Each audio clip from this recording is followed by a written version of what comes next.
Hi, I'm Jesse Walls, and here with me today is Ms. Latonia Bailey, advisor for the Crowder Century. And how are you today? Doing well, Jesse, thanks. How about you? I'm doing good. So, I hear you recently got done with a good semester on the newspaper. Yeah, in all seriousness, this semester was a real pivotal point in the history of the Century at Crowder College.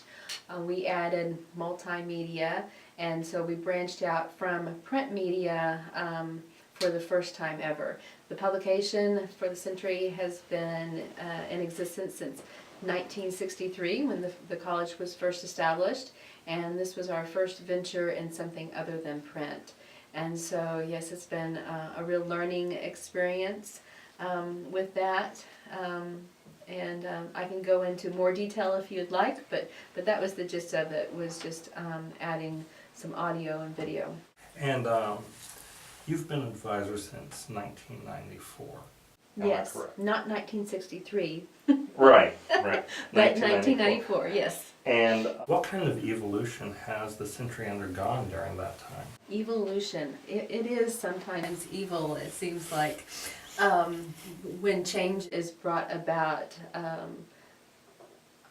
Just stopping down there, that change can be difficult for some students and advisors for that matter, but it is important to keep up with the times, to keep up with the standards in the industry, and to try to provide students with the experience and skills that they need for advancing on to career positions, as well as transferring to other colleges.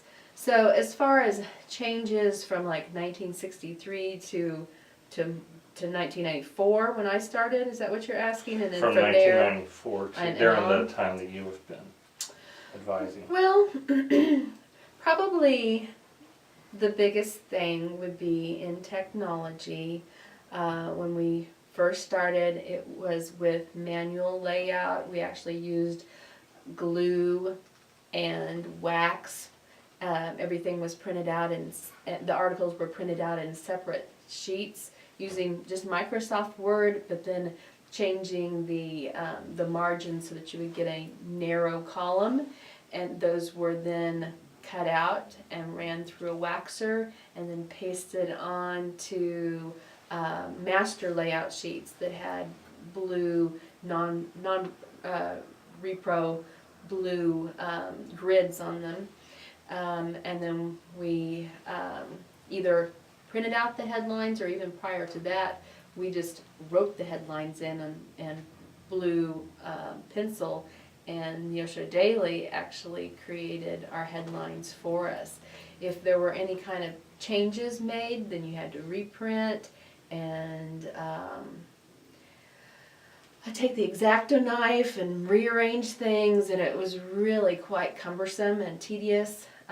To do photos, we would take the original photos, which were produced in the dark room, and then those had to be cropped and sized manually, and a lot of mathematics were used as far as changing the size larger or smaller than the actual size that it was, using a wheel and this weird contraption thing to reproduce it. So it was very cumbersome and time consuming, and so just that technology, fast forwarding to what we have today, that you can just with the click of a button make changes on the layout sheet and InDesign, and then of course the digital photography.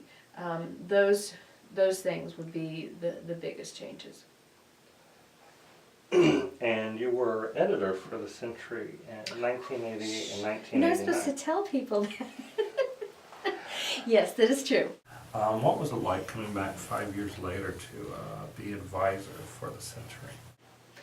Yes, that is a little known fact, that I was editor for the Century, and then I was working in public relations and for a newspaper, and this position announcement came open, and I thought, yeah, that would be good for me, that I had knowledge that I could share, and that I might enjoy that.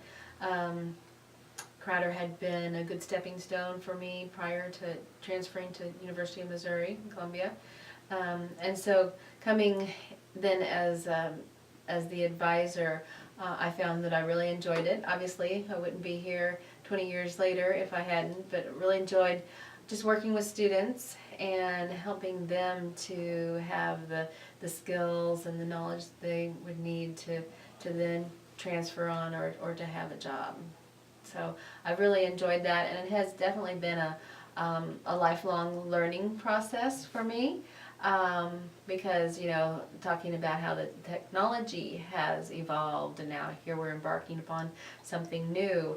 And it's really new for me to go into not print, because that is my focus, or has been all along, was just the print and public relations. I've felt very comfortable with that. But through each step, during the 20 years as advisor, there's always been something new, a new program, you know, digital photography, always something new. And so I've really enjoyed advancing along, and otherwise I probably would have gotten bored, but there's no chance of that around here, to be bored. And so it's just been a lot of fun, just working with students and pretending that I'm a college student part of the time, maybe, because I do even take classes myself, because I do want to continue to learn. So yeah, it's been great. And having been part of the Century for 25 years, getting to see 25 years of print here, where do you see the newspaper going in the future? The newspaper needs to continue what it's done all along, and that is to follow the trends of the industry. So when things went digital, the Century went digital.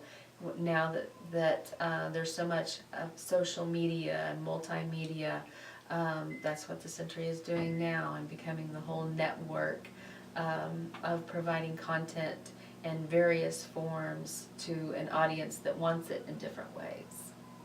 So what do I know what the future holds? Not exactly, except that I know that it will be increasingly technology driven, and there also seems to be a trend toward articles being shorter, more visually oriented, and graphically pleasing. I know that's another trend that I've seen, more color, you know, on print, but I think that will increase as well. Well, thank you for being with us today. We appreciate your being here. It's my pleasure, and I do appreciate the hard work that you put in this semester as editor-in-chief, and all of the things we went through with the trial and error learning process with the multimedia starting. And I think that now, through your guidance with the staff, that we can put together some guidelines to have a even more professional product in the future. Well, I'm Jesse Walls. Thank you for tuning in.